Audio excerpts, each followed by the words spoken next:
बांझपन की कहानी एक बच्चा भी ना दे पाई। हम लड़कियां बचपन से ही एक धारणा बना लेती हैं कि बड़े होकर हमारी शादी होगी और फिर बच्चे और फिर हमारा जीवन खुशी खुशी बीतेगा। लेकिन ज़िंदगी हर कदम पर कोई न कोई नया संघर्ष देती है जिसकी वजह से हम टूट जाते हैं।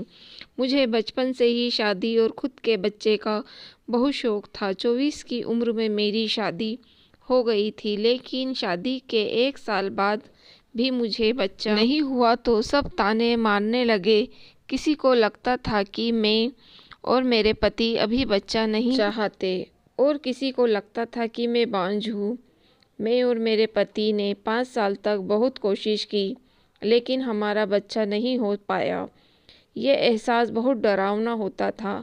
समाज, परिवार और रिश्तेदार तरह तरह के सवाल करते थे और ये सब मुझे अंदर ही अंदर परेशान करता है। मुझे हैरानी होती है कि मर्द से कोई नहीं पूछता कि बच्चा क्यों नहीं हो रहा।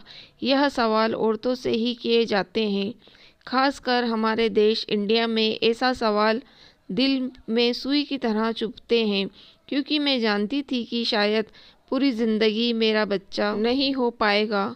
मुझे ज़िंदगी का कड़वा सच हजम करना था। कड़वा सच कि मैं बांझ हूँ। मैंने अपने पति को कई बार कहा कि तुम भी एक बार अपना टेस्ट करवा कर देख लो, लेकिन वो कोई न कोई बहाना बना देते थे।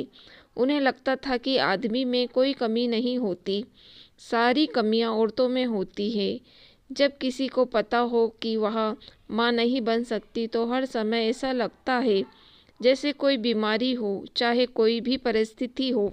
ऐसा एहसास होता है कि ज़िंदगी में किसी चीज़ की कमी है। जब मैं दूसरे लोगों को देखती थी तो मैं सोचती थी कि भगवान ने मेरे साथ ही ये नाइंसाफ़ी क्यों की। कई लोगों के तो गलती से भी बच्चे हो जाते हैं, लेकिन इतनी जद्दोजहद के बाद भी मेरा बच्चा क्यों नहीं हो रहा।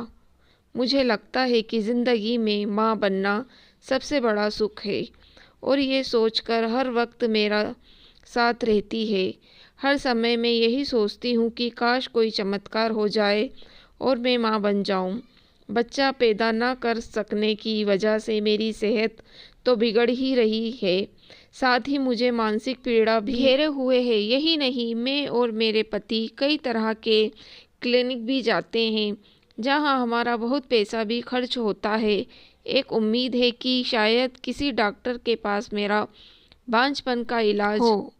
अब मेरी शादी को 8 साल होने आए हैं और बच्चे की तमन्ना आज भी मेरे दिल में है और मेरे पति कहने को घूमने जाते हैं, खाना खाते हैं और खुश दिखने की कोशिश करते हैं, लेकिन बच्चे का खालीपन कहीं ना कहीं हमें आज भी खलता है। हमें कई लोगों ने बच्चा अडॉप्ट करने को भी कहा, लेकिन मैं अभी तैयार नहीं हूँ। मैं अभी 32 साल की हूँ और मैं चाहती हूँ कि 2 साल तक और इंतज़ार करूँ, फिर शायद हम बच्चा अडॉप्ट करने के बारे में सोचेंगे। आज भी जब मैं बैठी सोचती हूँ तो दिल में यही ख्याल आता है कि काश कोई चमत्कार हो जाए और मेरी सूनी गोद भर जाए।